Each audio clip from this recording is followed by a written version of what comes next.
ಎಲ್ಲರಿಗೂ ನಮಸ್ಕಾರ. ಮೊದಲನೇದಾಗಿ ನನ್ನ ತಂದೆ ತಾಯಿಗೆ, ತಾತಂಗೆ ಹಾಗೂ ನನ್ನ ಕುಮಾರನಿಗೆ ಮತ್ತು ನಾಡಿನ ಜನತೆಗೆ ಹಾಗೂ ಎಲ್ಲ ನನ್ನ ಕಾರ್ಯಕರ್ತರಿಗೆ ಕ್ಷಮಾಪಣೆ ಕೇಳ್ತಾ, ನಾನು ಫಾರಿನಲ್ಲಿ ಎಲ್ಲಿದ್ದೀನಿ ಅಂತ ಸರಿಯಾಗಿ ಮಾಹಿತಿ ಕೊಡದೇ ಇರೋದಕ್ಕೆ ಇವತ್ತು ಮಾಹಿತಿ ಕೊಡೋದಕ್ಕೆ ಬಂದಿದ್ದೀನಿ. ಏನು 26ನೇ ತಾರೀಕು ಚುನಾವಣೆ ನಡೀತು. 26ನೇ ತಾರೀಕು ಚುನಾವಣೆ ನಡೆದಂಥ ಸಂದರ್ಭದಲ್ಲಿ ಅವತ್ತು ನನ್ನ ಮೇಲೆ ಯಾವುದೇ ರೀತಿ ಒಂದು ಪ್ರಕರಣ ಆಗಲಿ, ಯಾವುದೇ ಒಂದು ಕೇಸ್ ಆಗಲಿ ಏನೂ ಇರಲಿಲ್ಲ. SITನೂ ಕೂಡ ರಚನೆ ಆಗಿರಲಿಲ್ಲ. ಈ 26ನೇ ತಾರೀಕು ನಾನು ಫಾರಿನ್ ಹೋಗೋದು ಕೂಡ ಇದು ಮುಂಚೆನೇ ಪ್ರೀ ಪ್ಲಾನ್ ಆಗಿತ್ತು.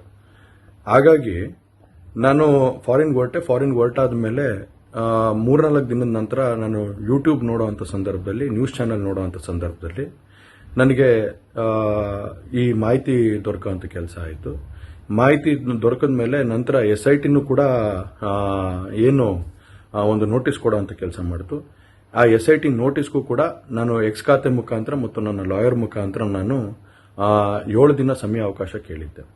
7 ದಿನ ಸಮಯ ಅವಕಾಶ ಕೇಳಿದ ಮೇಲೆ ಕೂಡ ಅದು ಮಾರನೇ ದಿನನೇ ಏನು ಕಾಂಗ್ರೆಸ್ಸಿನ ಹಿರಿಯ ನಾಯಕರಾದಂಥ ರಾಹುಲ್ ಗಾಂಧಿ ಅವರು ಮತ್ತು ಹಾಗೂ ಎಲ್ಲ ಹಿರಿಯ ನಾಯಕರುಗಳು ಏನು ಓಪನ್ ವೇದಿಕೆಗಳಲ್ಲಿ ಈ ಒಂದು ವಿಚಾರಗಳನ್ನ ಪ್ರಚಾರ ಮಾಡೋದಕ್ಕೆ ಪ್ರಾರಂಭ ಮಾಡಿದ್ರು, ಚರ್ಚೆ ಮಾಡೋದಕ್ಕೆ ಪ್ರಾರಂಭ ಮಾಡಿದ್ರು, ಒಂದು ರಾಜಕೀಯದ ಪಿತೂರಿ ಮಾಡೋಂಥ ಕೆಲಸನ ಮಾಡಿದ್ರು.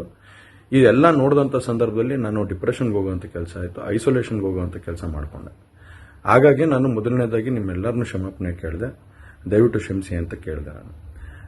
ಅದಾದ ನಂತರ ಹಾಸನಲ್ಲೂ ಕೂಡ ಕೆಲವು ಶಕ್ತಿಗಳು ಎಲ್ಲ ಒಟ್ಟಿಗೆ ಸೇರಿಕೊಂಡು ಇವತ್ತು ನನ್ನ ಮೇಲೆ ರಾಜಕೀಯದ ಒಂದು ಪಿತೂರಿ ಮಾಡುವಂಥ ಕೆಲಸ ಮಾಡೋವಂಥದ್ದು ಇರ್ಬೋದು. ರಾಜಕೀಯವಾಗಿ ನಾನು ಏನು ಬೆಳೀತಾ ಇದ್ದೀನಿ, ನನ್ನ ಕುಗ್ಗಿಸ್ಬೇಕು ಅನ್ನೋ ಒಂದು ರೀತಿಯಲ್ಲಿ ಇವತ್ತು ಏನೇನೋ ಒಂದು ಪ್ರಕರಣಗಳಲ್ಲಿ ಅವರು ಎಲ್ಲರೂ ಕೂಡ ಒಂದು ಭಾಗಿಯಾಗುವಂಥ ಕೆಲಸಗಳನ್ನ ಮಾಡಿಕೊಂಡ್ರು. ಹಾಗಾಗಿ ಇವನ್ನೆಲ್ಲ ನೋಡಿದಂಥ ಸಂದರ್ಭದಲ್ಲಿ ಇದ್ದಿದ್ದು ಇನ್ನ ಒಂದು ಆಘಾತ ಆಗೋಂಥ ಕೆಲಸ ಆಗಿ ನಾನೇ ಒಂಚೂರು ದೂರ ಇದ್ದೆ. ಹಾಗಾಗಿ ಯಾರು ಕೂಡ ಇದ್ರ ಬಗ್ಗೆ ತಪ್ಪು ತಿಳಿಯೋದು ಬೇಡ.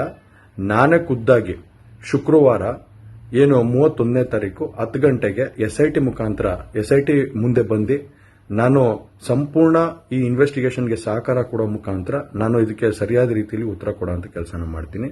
ಹಾಗೆ ನ್ಯಾಯಾಲಯದ ಮೇಲೆ ನನಗೆ ನಂಬಿಕೆ ಇದೆ.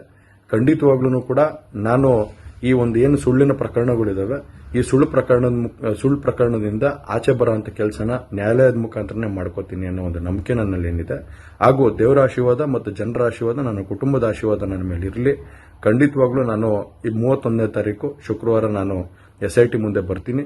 ಬಂದ ನಂತರ ನಾನು ಇದಕ್ಕೆಲ್ಲದಕ್ಕೂ ಕೂಡ ಈ ಒಂದು ಇದಕ್ಕೆ ತಲೆ ಎಳೆಯುವಂಥ ಕೆಲಸನ ಮಾಡ್ತೀನಿ. ನನ್ನ ಮೇಲೆ ನಂಬಿಕೆ ಇರಲಿ ಅಂತ ಹೇಳಿ ನಿಮ್ನೆಲ್ಲರನ್ನೂ ಕೋರ್ತಾ ನಾನು ಧನ್ಯವಾದ ಹೇಳಕ್ಕೆ ಇಷ್ಟಪಡ್ತೀನಿ. ಧನ್ಯವಾದ.